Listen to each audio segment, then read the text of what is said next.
கிறிஸ்துவுக்கள் மிக அன்பானவர்களே, தினமொரு தூதன் வழியாக உங்களை சந்தித்து இயேசு கிறிஸ்துவ நாமத்தினாலே வாழ்த்துதலை சொல்லிக் கொள்கிறேன். இந்த நாளிலே என்னாகமம் 20வது அதிகாரம் 16வது வசனம். கர்த்தரை நோக்கி நாங்கள் மன்றாடினோம், அவர் எங்களுக்கு செவி கொடுத்து ஒரு தூதனை அனுப்பி எங்களை எகிப்திலிருந்து புறப்பட பண்ணினார். இப்பொழுது நாங்கள் உமது எல்லைக்கு உட்பட்ட காதேஸ் ஊரில் வந்திருக்கிறோம் என்றார்கள். அன்பானவர்களே, எகிப்திலே ஆண்டவர் அந்த மக்களுக்கு செய்ததான ஒரு அதிசயமான காரியம். அவர்கள் நெருக்கப்பட்டார்கள், ஒடுக்கப்பட்டார்கள். அன்றைய நாளிலே ஆண்டவரே என்று சொல்லி அந்த அடிமைத்தனத்தின் நுகத்திலிருந்து விடுவிக்கும்படியாக வேண்டுதல் செய்கிறார்கள்.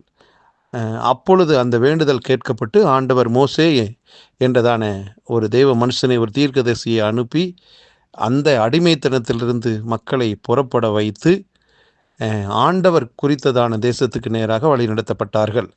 இந்த சம்பவத்தை போலவே இன்றைக்கு நம்முடைய வாழ்க்கையிலே நம்மோடு கர்த்தர் இன்றைக்கு பேசுகிற வார்த்தை என்னன்னா, நானும் நீங்களும் ஆண்டவருடைய பிள்ளைகள். குறிப்பாக சொன்னால் ஜெபம் பண்ணக்கூடியதான பிள்ளைகள்.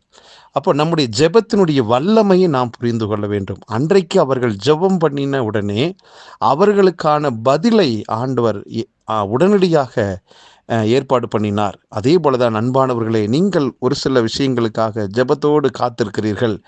எந்த ஒரு குறிப்பிட்ட விஷயத்துக்காக நீங்கள் ஜெபம் பண்றீங்களோ அந்த ஜெபத்தை முதலாவது ஆண்டவர் கேட்கிறார், செவி சாய்க்கிறார், காது கொடுத்து கேட்கிறார்.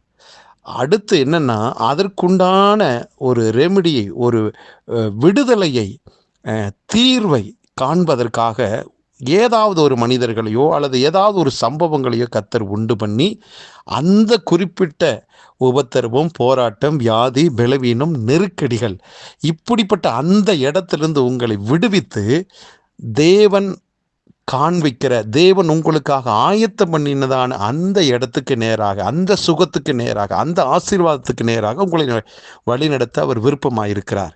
ஆகவே உங்களுடைய ஜெபத்தை குறித்து நீங்கள் குறைத்து மதிப்பிடவே வேண்டாம். உங்கள் ஜெபம் வல்லமையான காரியங்களை செய்யும். ஆகவே சோர்ந்து போகாமல் ஜெபியுங்கள். வெற்றி மேல் வெற்றி அடைந்து விடுதலை வாழ்வை வாழுங்கள். உங்களை ஒவ்வொருவரை வாழ்த்துகிறேன். நல்ல பிதாவே, இந்த நல்ல வேலைக்காக நன்றி.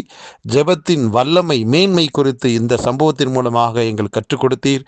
இதை கேட்டுக்கொண்டிருக்கிற ஒவ்வொருவருக்கும் அந்த ஜெபிக்கிற அந்த எண்ணங்கள் ஒரு நாள் குறைஞ்சு போகக்கூடாது. ஜெபத்தில் சோர்வடையாதபடி விழித்திருந்து எப்பொழுதும் ஜெபிக்கிற மனப்பான்மையோடு எழும்புவார்களாக. வெற்றி மேல் வெற்றி அடைந்து விடுதலை வாழ்வு ஒவ்வொருவரையும் வாழ்த்துகிறேன், ஆசீர்வதிக்கிறேன். இயேசு கிறிஸ்துவின் நாமத்தில் ஜெபிக்கிற நல்ல பிதாவே, ஆமென்.